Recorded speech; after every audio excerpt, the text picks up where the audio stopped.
Okay, let's welcome Dusty Burrows. Dusty, welcome. Hi, thank you. Yes, thank you for being here. So, Dusty, you've been, let's scratch that part. I'm like nervous. Why am I nervous? Like we Don't be talked, nervous. we talked for like an hour the other week, and it Yeah, was like it really wasn't even an hour, but it's just there's so much. You have so much information and you're doing so many things. Like I don't know where to thank start. you. I'm just a big nerd, is all I am. I'm a big recovery nerd. That's a good thing to be. Yeah. So we can start with let's start with recovery pathways. Like let's talk about what that means to you. Like there are many different ways to go and you're forging some new. Yeah, I love to talk about this because my initial introduction to recovery was just sobriety through 12-step programs, specifically AA. I used to go to AA meetings with my grandmother, who was in long-term recovery when I was like 8 and 9 years old. And it was always such a good experience for me because everybody was really nice. I just remember smoke-filled rooms back in those days. This was late 70s, early 80s. Lots of potluck dinners. And everybody seemed to be in a really good mood and they were really sweet. And that was my grandma's life at the time. And that's all I knew, right? So like I'd memorized the steps by the time I was like 10 years old because I'd sit in the meetings most oftentimes. It wasn't until later on that they had a little separate room for the kids to play in. And then I also went to Alateen as a youth. Alateen, for those who don't know, is for children or teenagers who grow up in families with alcoholism, mom or dad or both. So I went to camp, and so that was always a really good experience there too. I just remember a lot of older, cute chicks there. So it was fond memories. I think it was out at Grapevine Lake. And so then as I got older, and this has a lot to do with my programming too.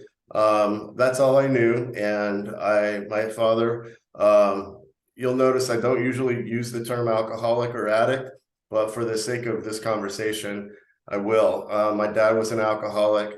My mom actually identified as an alcoholic for a short time, and then she realized that she actually had some other issues that were manifesting themselves in unhealthy drinking. She wouldn't have qualified by the terms in the rooms, basically. But everybody kind of told me, hey, you come from this long line of alcoholics, so you're going to be one. You come from this long line of drug addicts, so you're probably going to be one if you ever take a drink or if you ever use a substance. So I manifested that pretty quickly around 12 years old. And I found myself in treatment at 13 and 15 and a couple other times in life and multiple detoxes and whatnot.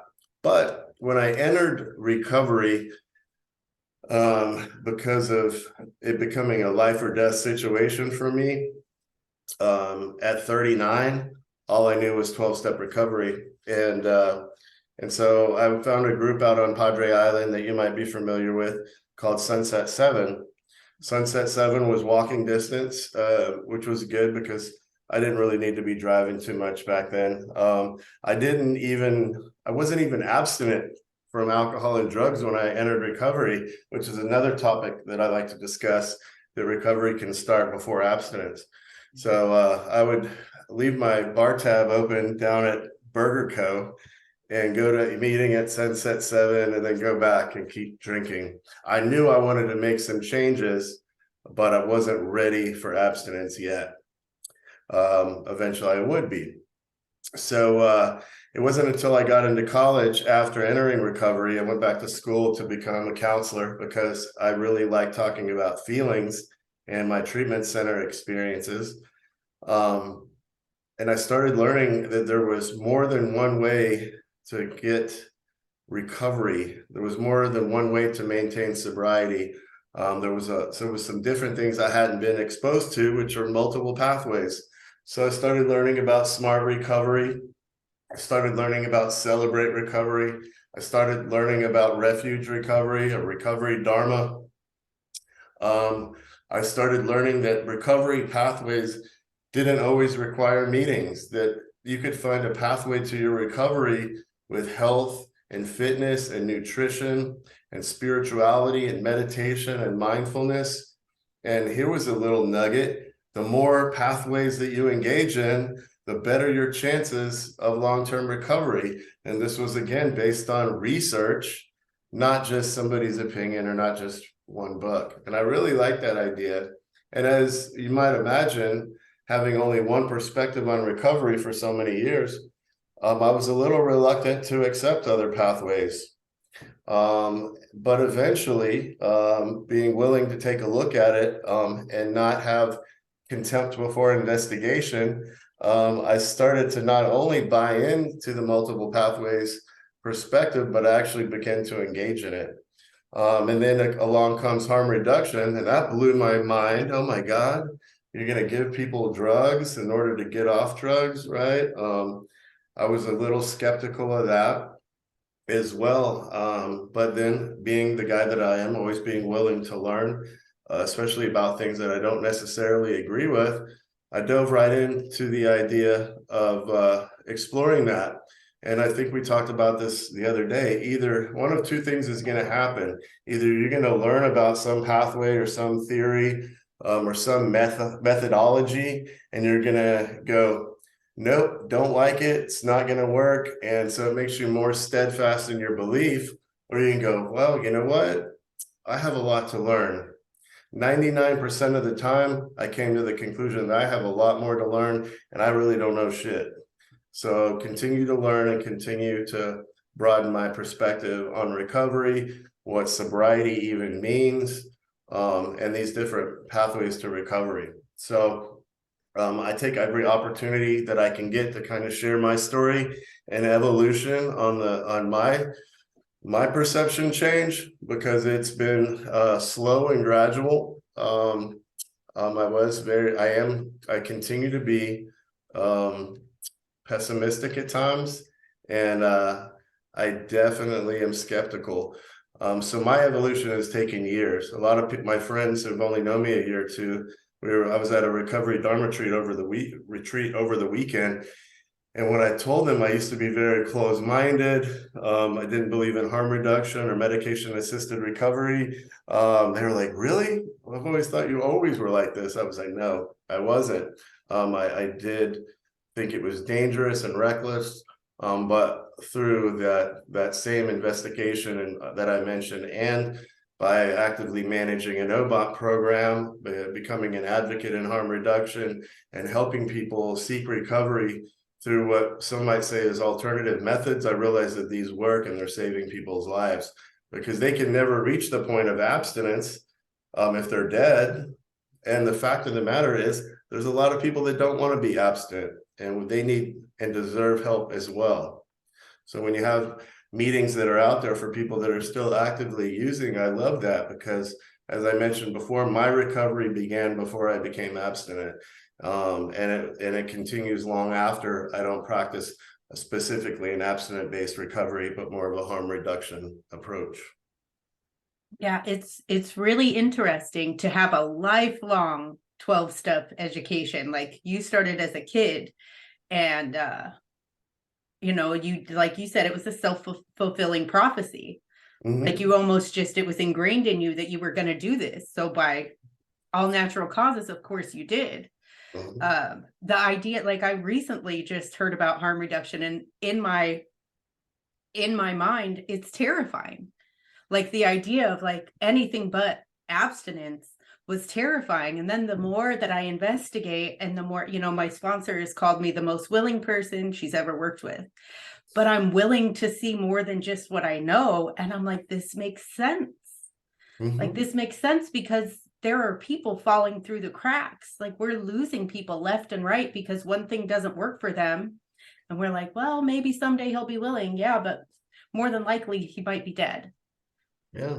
So I just got a text this morning about somebody who died. Unfortunately, I get a lot of texts like that. So we want to help people. We want to meet them where they're at. I don't want to meet them where they're at if they're in the grave, right? It's too late. And we have all these different pathways, and we have all these treatment centers, and we have all these medications, but we're killing more people than ever with stigma, right? Yeah. And no one person or no one pathway is responsible for that, but we can definitely do better. And that's what I try to kind of scream from the mountaintops, love and acceptance and meeting people where they're at is going to get you a lot farther than tough love, Yeah. And that's that individualized treatment, right? Not putting every single person into a one size fits all box and go, this is what worked for these people, so this has to work for you. Yeah. Trauma is a big piece to that, right? That's why certain things don't work for certain people, right? If you walk into a room and you're a person of color and there's a bunch of old white guys there, that might not be the room for you. Doesn't mean those guys are doing anything wrong, but maybe something needs to cater to you. Maybe if you're a woman who's experienced sexual exploitation and abuse and you walk into a room that's predominantly male, that might not be the room for you, and vice versa, right? Yep. So if you're gay or trans, right, you walk into a room and you don't feel welcomed or accepted, or at the worst case scenario, you're shunned or discriminated against, do you think that's going to play into your need and your desire to get sober or enter recovery? No. So we need to create accepting and open spaces for people to come and find recovery, right? This doesn't mean that everybody has to look like you, or everybody has to have your same drug of choice, or everybody has to be gay or Black. No, but we want to create environments that are accepting, right, and diverse and culturally aware, whether it be age or gender or sexual orientation. There's so many different things that play into our experience as human beings and are a big part of what can open closed doors or create some distance or disconnect when people looking to enter recovery, because sometimes that window can be very small and that person can be very, very fragile, and we hate to run people off with any type of stigma, whether it be racial or cultural or otherwise. Yeah. And I want to go back to what you said about trauma playing a big part, because not that we're disputing one way or another, but I feel like in certain pathways, trauma isn't necessarily addressed. And I feel like trauma is the cause of much of our suffering that we're trying to drown out. Absolutely. Yeah, I'm glad you mentioned that, because we talk about in 12-step recovery, and I do want to say that I've always had a positive experience in my experience with 12-step recovery, whether it be AA or NA. So I don't have any experience that I can share with you where anybody treated me poorly, right? So I want to preface that I believe AA and NA and other 12-step recovery modalities have had the spotlight. So it's not that I want to shun or throw shade on them, but I want to open the door to other things as well. And so there's no animosity on my part from my personal experiences, but I'm just saying it's time to add some channels, right? We used to have 4, 5, 8, 11, and 13, right? Now we have hundreds of channels. I want recovery to look the same way. It's not a black and white TV with 5 channels anymore. We got cable, satellite, and internet now when it comes to recovery. So plug into what channel works for you.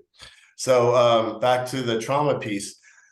Working the 12 steps, I like to refer to it, I don't know if anybody else does, but it's a technology for life, right?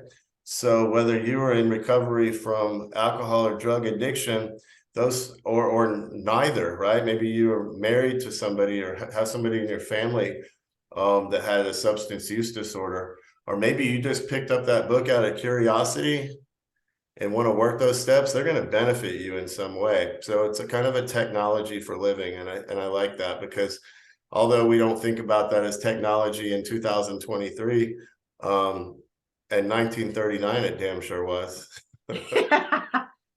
Absolutely. Did I say 33 or 39? You said 39. Okay, good.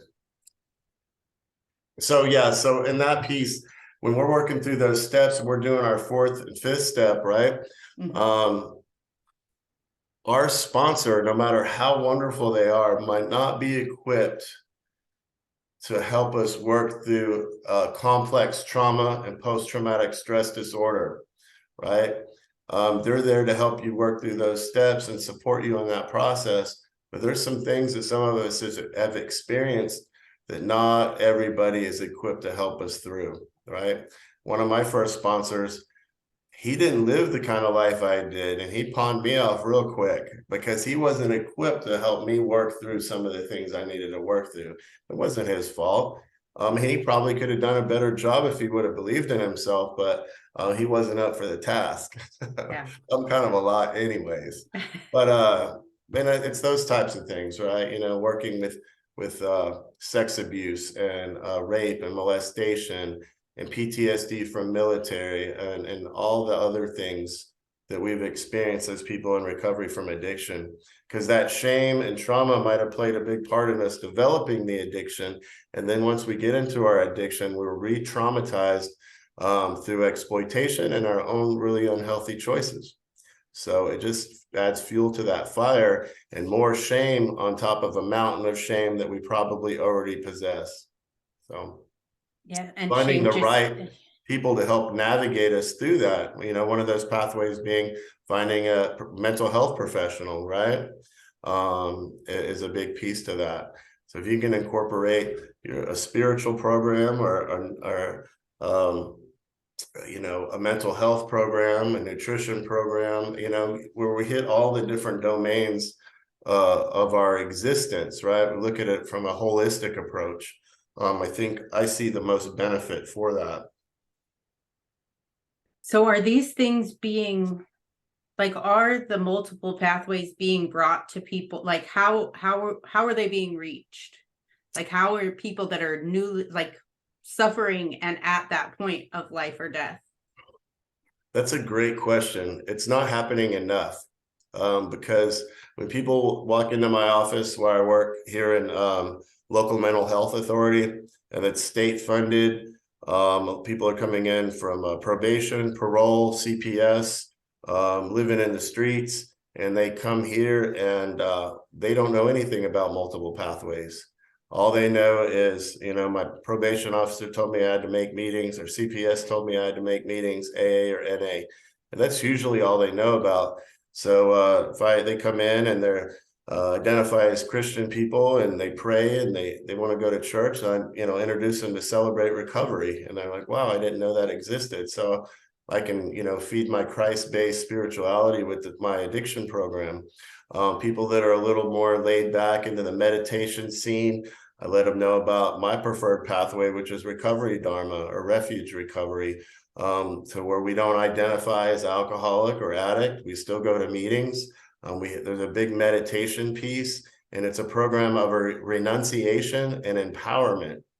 And that's really attractive to some people, right? It's a lot of kind of punk rockers, hippy dippy folks, meditators. So it's a very eclectic bunch. And so some people, it's a gentle approach in some ways because it's very accepting. Nobody's telling you what you have to do. Some people that enter that pathway are practicing harm reduction, whether it be medication assisted treatment, whether they still smoke weed, but they're not doing, you know, meth or alcohol or heroin, or maybe they're abstinent, but they're exploring a hallucinogenic approach, you know, with that type of recovery pathway. So psychedelic recovery is becoming a much more popular thing as well. So certain pathways are going to be a little bit more open to that. And then, of course, we have smart recovery. So somebody who doesn't have any interest in working a spiritual program, because maybe they're atheist or agnostic and they just want to keep it, just give me the science, right? It's the only evidence-based recovery pathway out there because it utilizes REBT, which is rational emotive behavioral therapy, which is a form of cognitive behavioral therapy. And then that modality, it's usually a very small group, and they use different tools that they put in the toolbox, and the cross-talking is encouraged. It's almost like sitting down with a small group of friends and hashing out some things and challenging each other on behaviors and thought processes and going, okay, how can we take something thought process that's irrational, not based on any logic, and you're reacting and behaving based on this thought process, rethink that while we're validating our feelings and change this thought process into something that's healthy, and you're not being reactive. You're not going out to use based on these irrational thoughts and these narratives and stories that you're creating. And so having some other folks help you navigate that, usually there's going to be a better outcome, because 99% of our problems start between our ears, right? But then they go out to our hands, which picks up drinks and needles, or punch walls, or people, or drive recklessly. There's so many things that once they leave here and they go to here, it can cause us some problems. Yes. So the key is catching them way back at what's called like the activating event, you know, whether it's somebody breaks up with you, our boss pisses us off, somebody pulls out in front of you, somebody passes away, anything can be an activating event. Then we create this, have these feelings, we create these stories, and then we react and behave. So catching that way back at the beginning, where we get in our feelings about something and processing that before we create the negative, unrealistic, unhealthy, and sometimes very irrational stories that lead us to behave a certain way. So yeah, that makes so much sense. And I've been doing research lately and learning about alcohol, what is it? Alcohol use disorder. Yes. And it really makes you question, like, alcohol was my coping mechanism, right? And so there are all these things. And so I abused alcohol. And so then, I don't know if you even want to begin to delve into this question, but, you know, it raises the question of, am I an alcoholic, and am I forever going to be an alcoholic? Or am I a person who had, you know, thoughts and feelings and then acted on them in a way that was familiar to me, you know? Well, that's a great question, and something we can delve into really quick. When it comes to alcohol use disorder, you can have an alcohol use disorder, mild, moderate, or severe, and you can have that in remission. The term alcoholic isn't really based in science, right? It's more of something that has been around for so long. Even professionals sometimes still use it. I stick to alcohol use disorder, or when people they say, I'm not an alcoholic and I don't have an addiction to alcohol. We have very specific criteria for alcohol use disorder. So if it's a non-treatment kind of environment, like they're just coming to counseling, I'll ask them, well, do you have an unhealthy relationship with alcohol? And sometimes they're like, yeah, I can go with that. So just like if you had an unhealthy relationship with a person, let's see how we can change your relationship, right? So just because you remove alcohol or cocaine, that was your coping mechanism. That was your way to soothe your pain or your trauma, right? So if you remove this thing that helped me soothe and cope with my pain, you don't automatically get healthy coping skills, right? You have to seek and develop those. Otherwise, you're going to maybe develop some other, what I like to call patterns of avoidance. So if I stop drinking and I stop using cocaine, maybe I'll go out and chase women more, or maybe I'll go out and gamble, or maybe I'll work more. I'll do anything I can to avoid the way I feel. So what I've basically done is I've shifted my pattern of avoiding my feelings, or I've shifted the ways that I want to soothe my pain. To kind of steal from Gabor Mate, the Hungarian doctor and leading trauma kind of guru on the planet, according to some.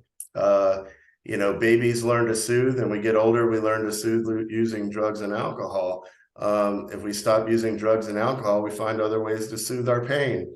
Are they going to be healthy, or are they not going to be healthy? So they don't, by omission of one pattern of avoidance, you don't just get to develop another one. You have to, what we can refer to as doing the work. We got to go out there and seek healing and seek education and seek ways to cope with the normal everyday bullshit we have to endure, right? Yeah. Not to mention the severe bullshit we have to endure, you know, breakups and, and job losses, and then some of the more tragic things like losing people that we care about, or dealing with the wreckage of our past, as we call it.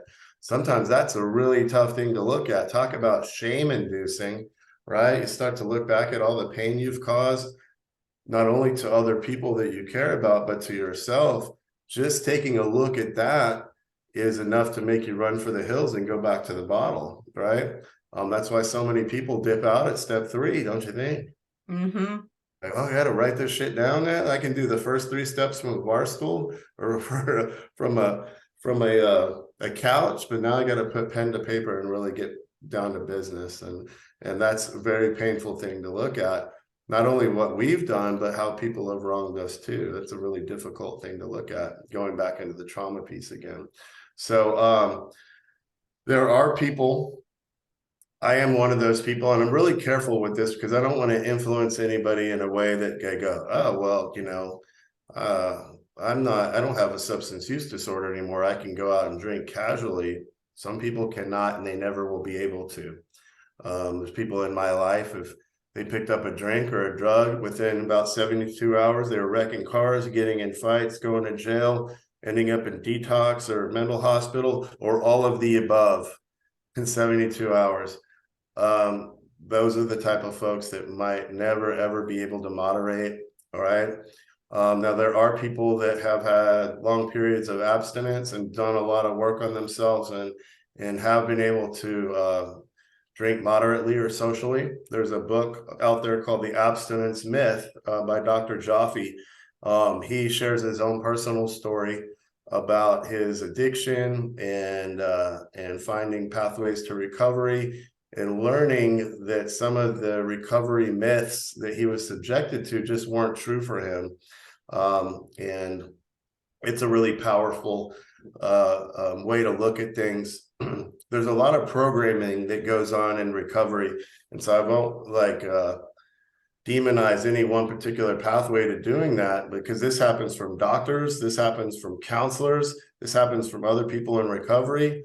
If you go out and drink socially after you're labeled an alcoholic and your drug of choice was meth, it's just no time. You're going to go out and have some beers, you're going to have 18, and before you know it, you're going to be shooting meth up in your Toyota. That isn't necessarily true for a lot of us, right? Some people never go back to their DOC. And then, of course, people go, well, if you're able to maintain long periods of abstinence, why would you ever want to go back to even playing with fire? Well, that's an absolutely great question. Why would you? So some people don't ever have the intention of staying abstinent for the rest of their life. And those are some of the people that are going to have to navigate this, right? If they have that intention, well, good for them. I think that would be ideal for everybody, but not everybody goes into recovery for the lifelong commitment. So then they have to go, okay, well, I plan on going back out in a few years, right? I'm committed to this long. How am I going to navigate that? What do I need to do between now and then? So do I tell them there's no hope for you? Or do I go, okay, well, I'm going to work with you and see how you're going to do that. And if you crash and burn, you crash and burn, but they're going to do it anyway. So we're going to try to do the best we can to help them navigate that. Some people are able to do it successfully and some people aren't. But abstinence-based recovery doesn't have a monopoly on dead people, and neither does harm reduction or any other pathway recovery.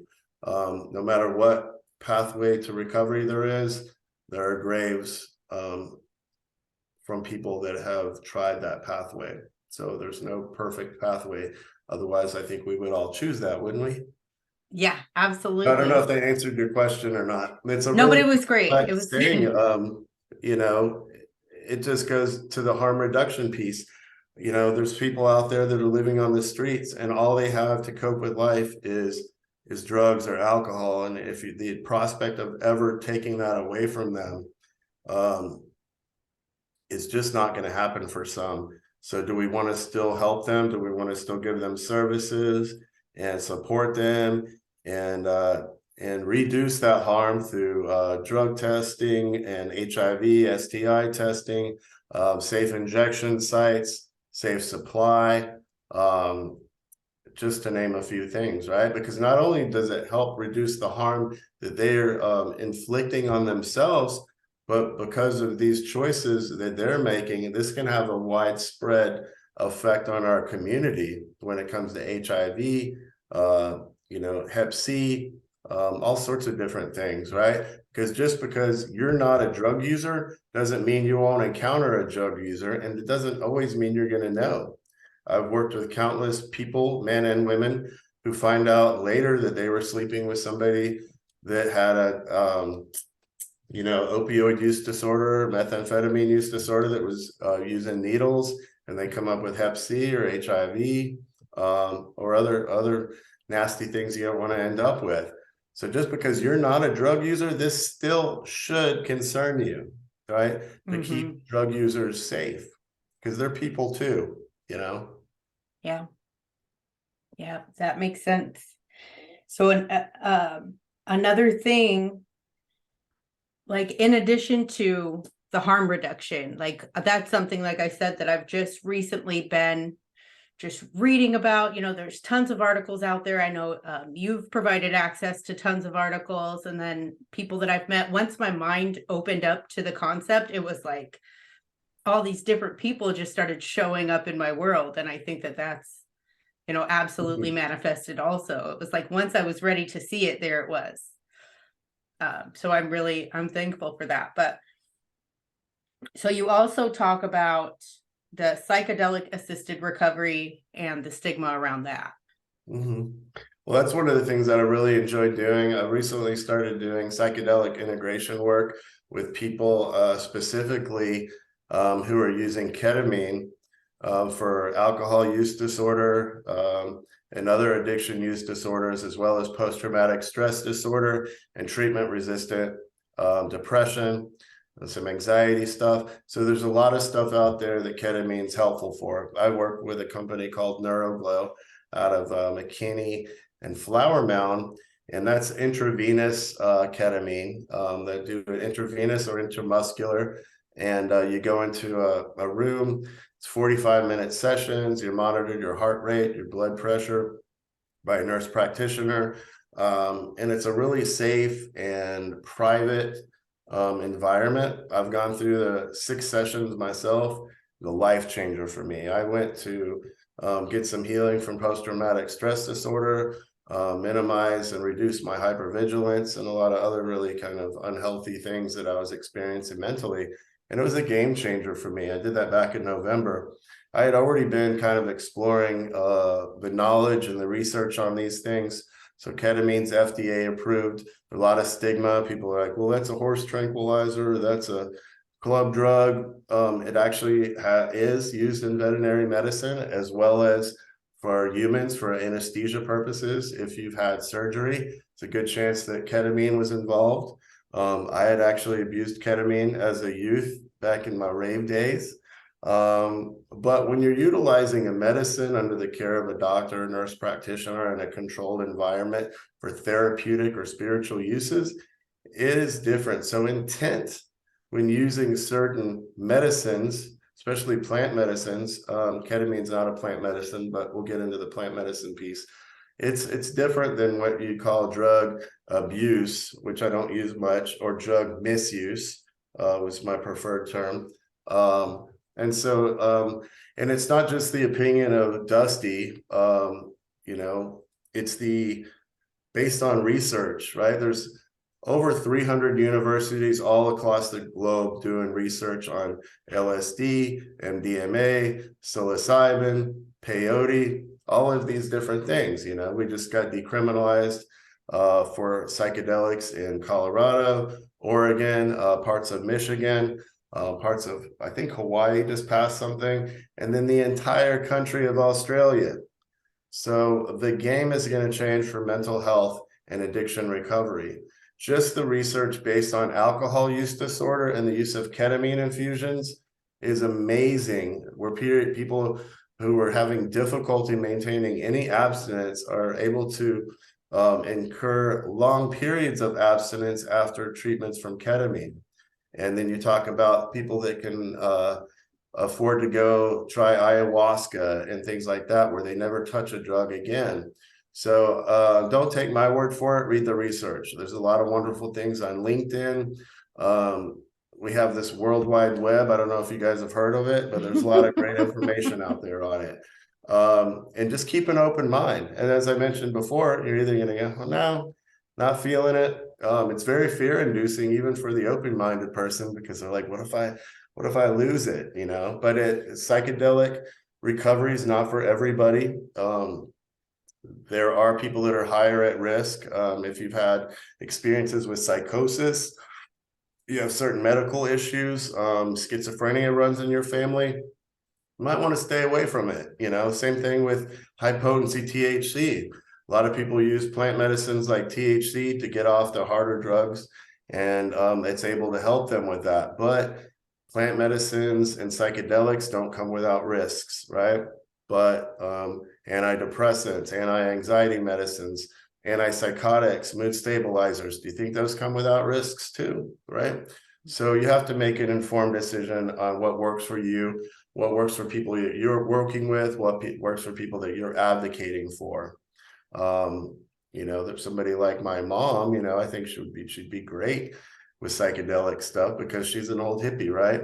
But for my client that deals with bipolar, depression, with psychosis and stuff like that, probably wouldn't recommend they explore that because it could get a little wonky for them. So check it out. It's really, really neat. I actually started a Facebook group for the purpose of educating the layperson as well as the professional on some of the things that are being explored out there legally.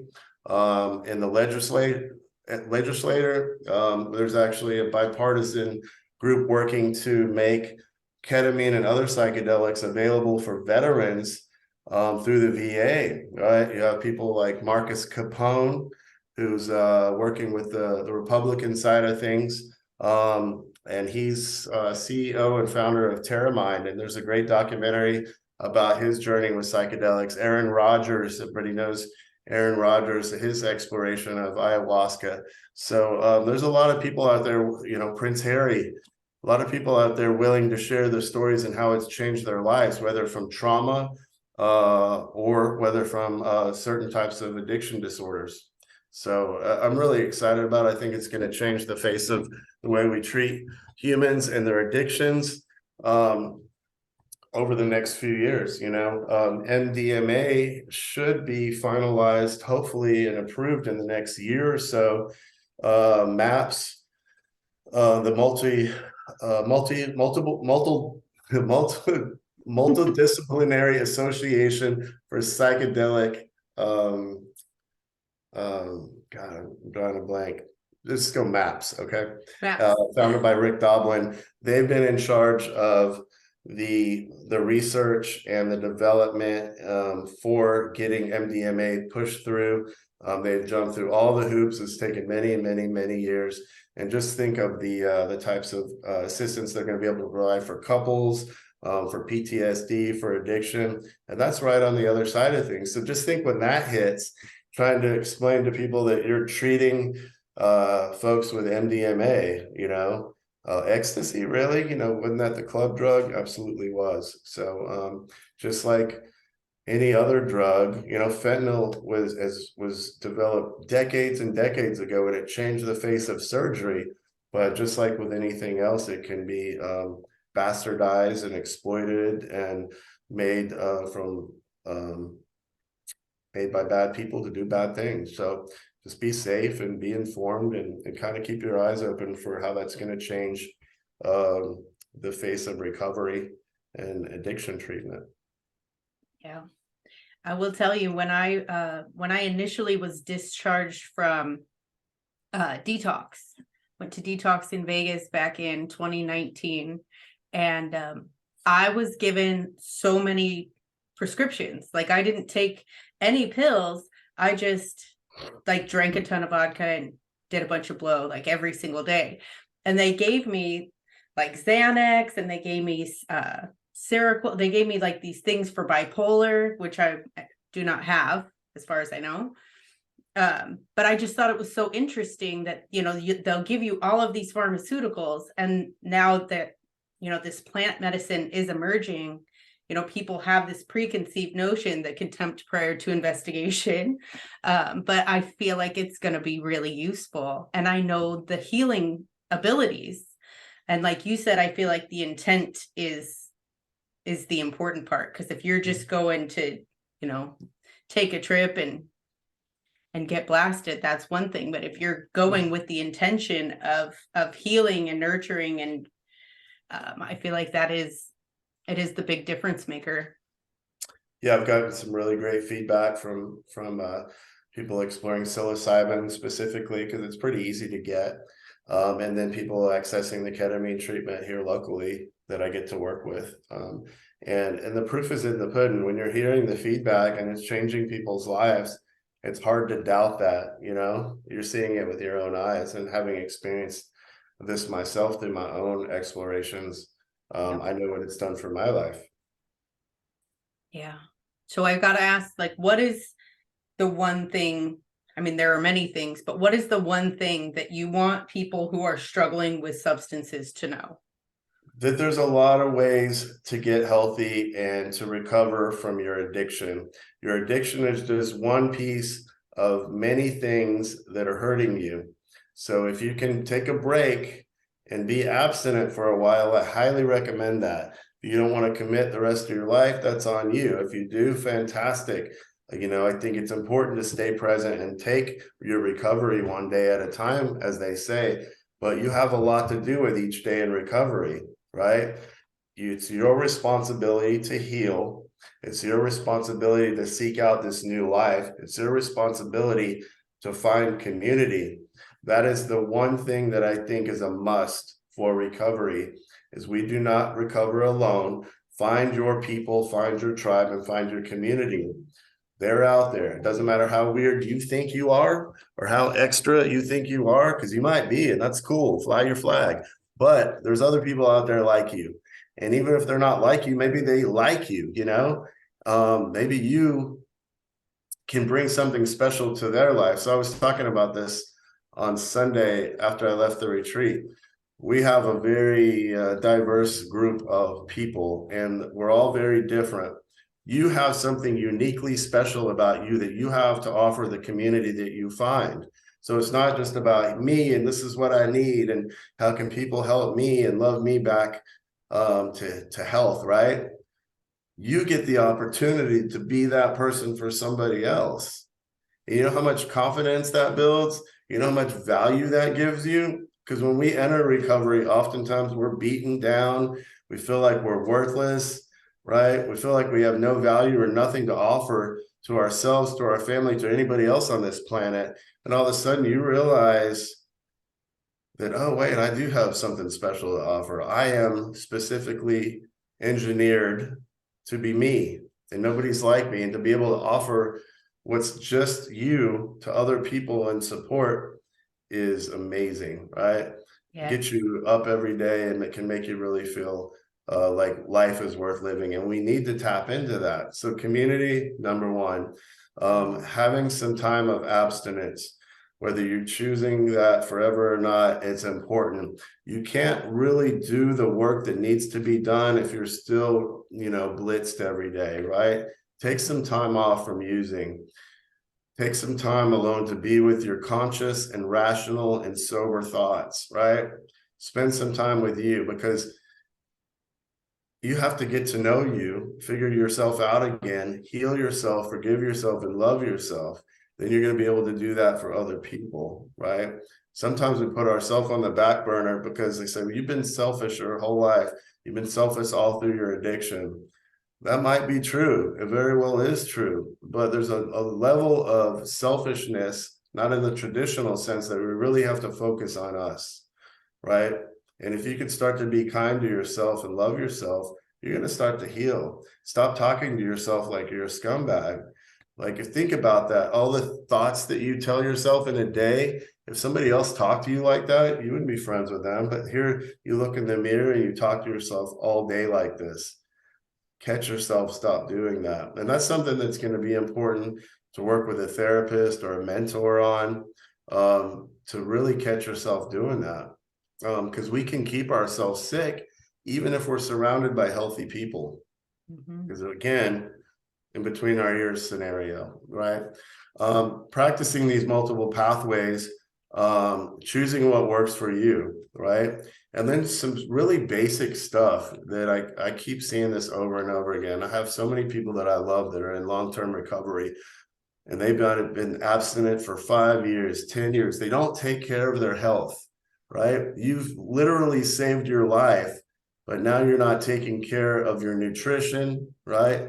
Whether it's you're not eating enough or you're eating too much, you're not getting exercise, you're putting, trash into your body. So you stop putting crack and heroin in, but now it's processed food all day, fast food all day.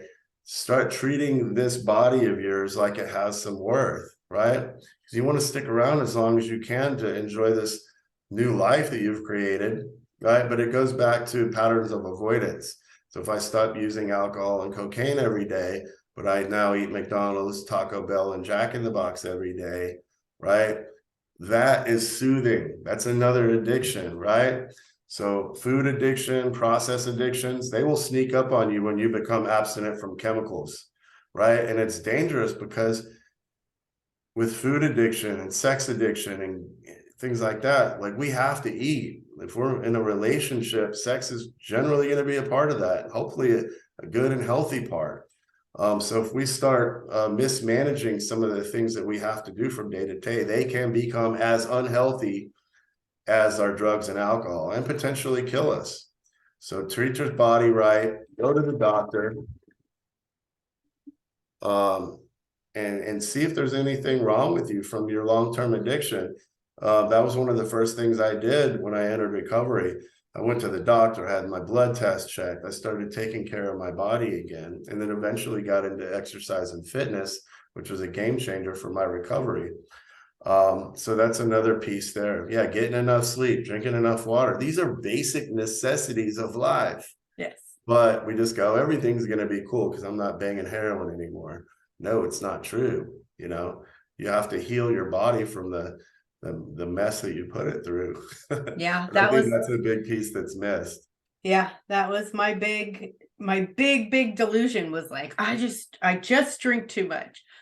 I was full blown, like physically addicted to alcohol. So I thought just taking out this piece and everything's good. No, you're absolutely right. Like I needed to take care of my body and my mind because my mind was still there. Like the thing that made me want to drink like that was still actively working. So I'm glad you brought attention to that because it's still, it's a little over 2 years and I'm just getting started.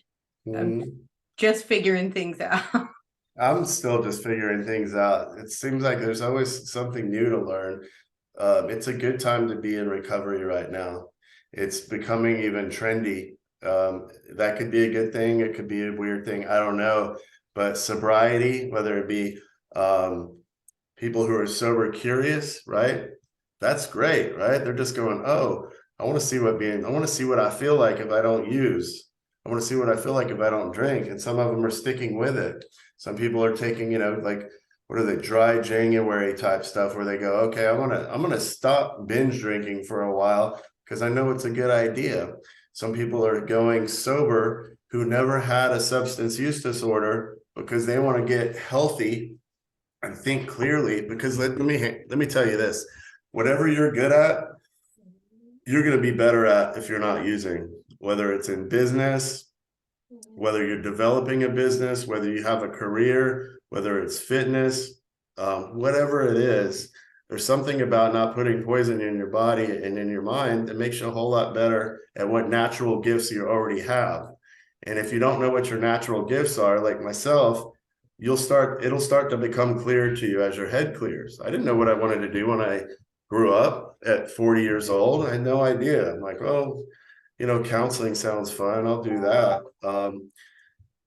Just because I had been to rehab so many times and I liked talking about my feelings. But what I learned through that process is I do have some gifts. And you'll realize that hopefully as you enter recovery. I also wanted to address something too before I forget and we run out of time, is the different Facebook groups, right? So when I entered recovery, I started Sobar, which is short for Sober Bartender. I was a bartender at the time, and a lot of people were like, well, you can't bartend and be sober. I'm like, well, I am. At the time, I really didn't have too much trouble at all, not drinking. I was like, working was work, right?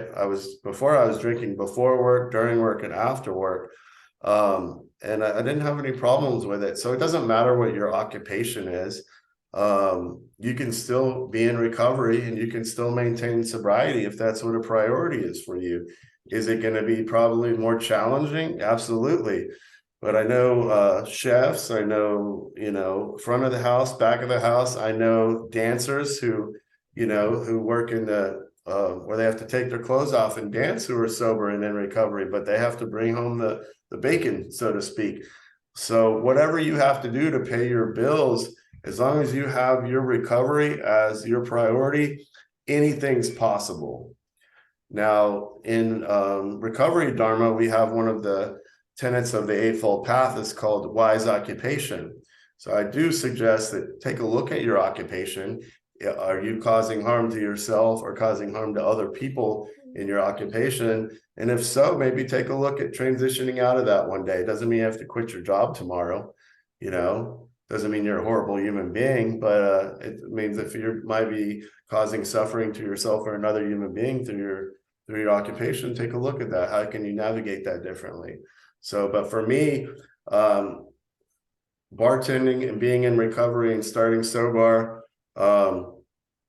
was amazing. It kind of catapulted me into advocacy and connecting with people globally.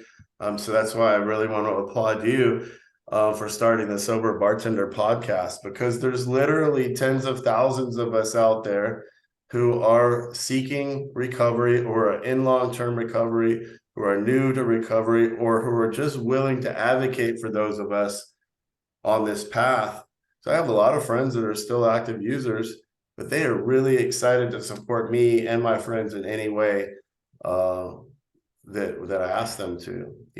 Advocates are a big part of what we do. People don't have to share the same challenges and difficulties with, I'm a big advocate for lots of different communities, and I'm not part of those communities, but I advocate for them, right? So you can be that advocate too. If you're listening to this, I've never struggled with alcohol or drugs, right? I've never had mental health challenges. That's all right. You can support those of us who do. Advocacy can give you the same fulfillment and purpose that recovery does.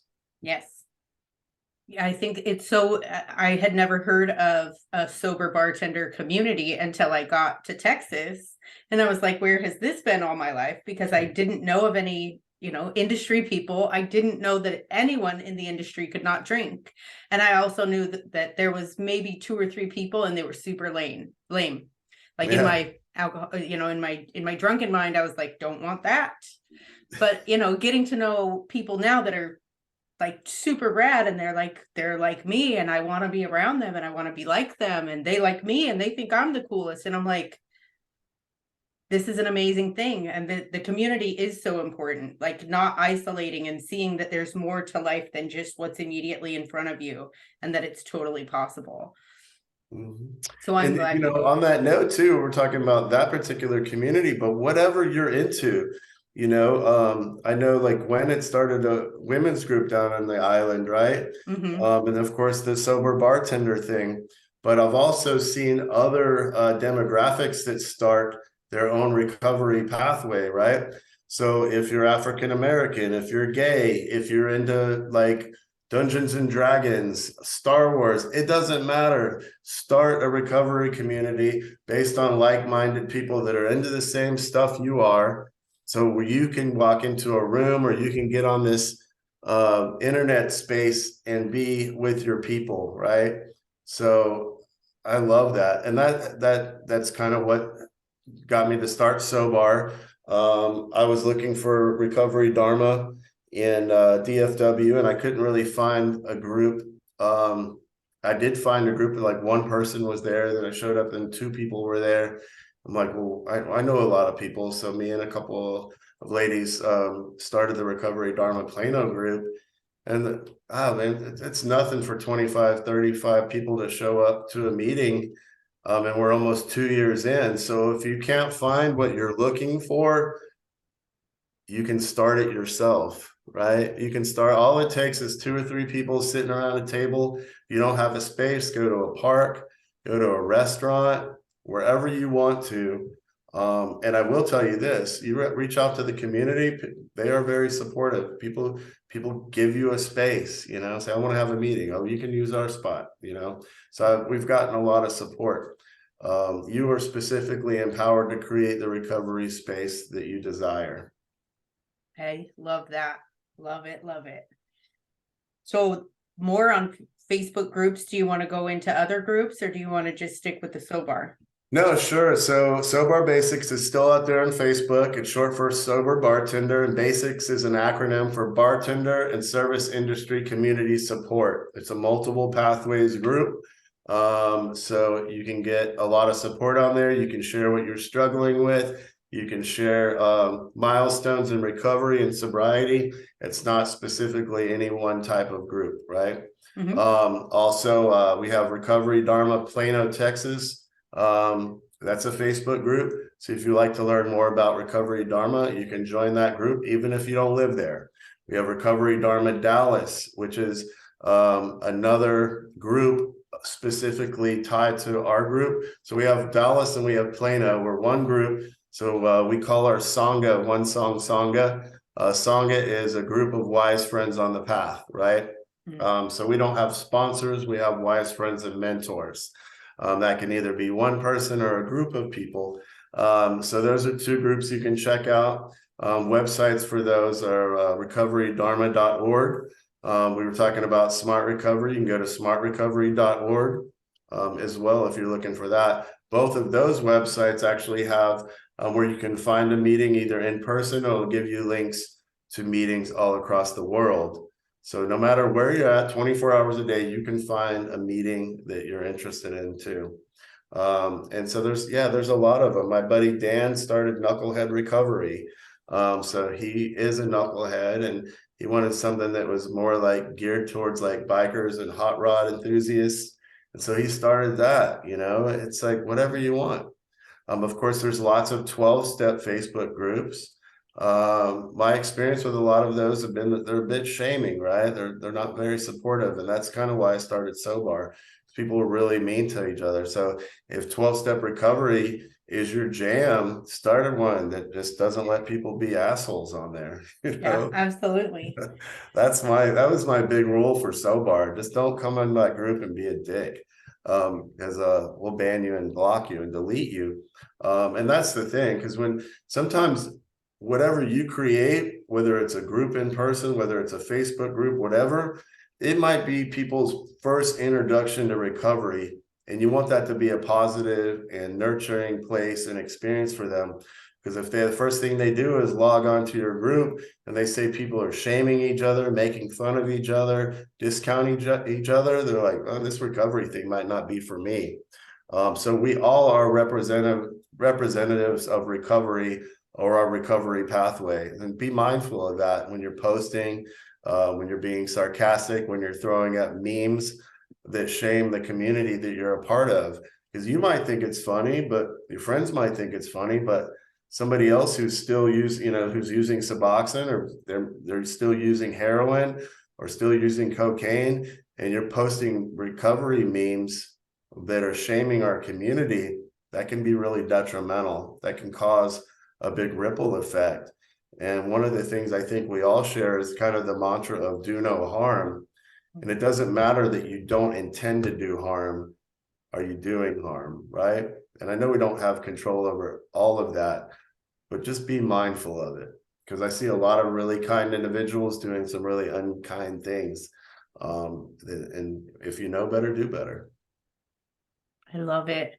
Dusty, you brought so much helpful information. I'm going to include all of your links and where people can access a lot of that information in the show notes.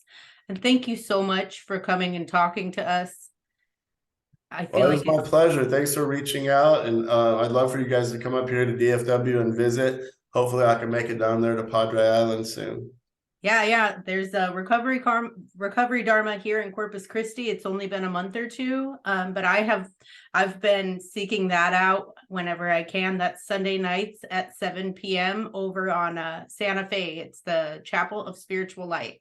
So you can always reach out to me if you're interested in checking out Recovery Dharma in Corpus Christi as well.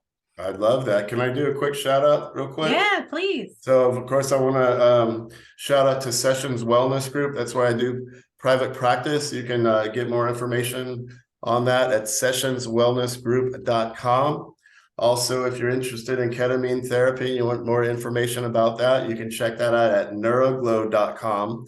And if you ever need services in the Fannin, Cook, or Grayson counties, we help people with low income, veterans, anybody with substance use disorder, OBOT program. You can check out our services at texsoma.cc.org.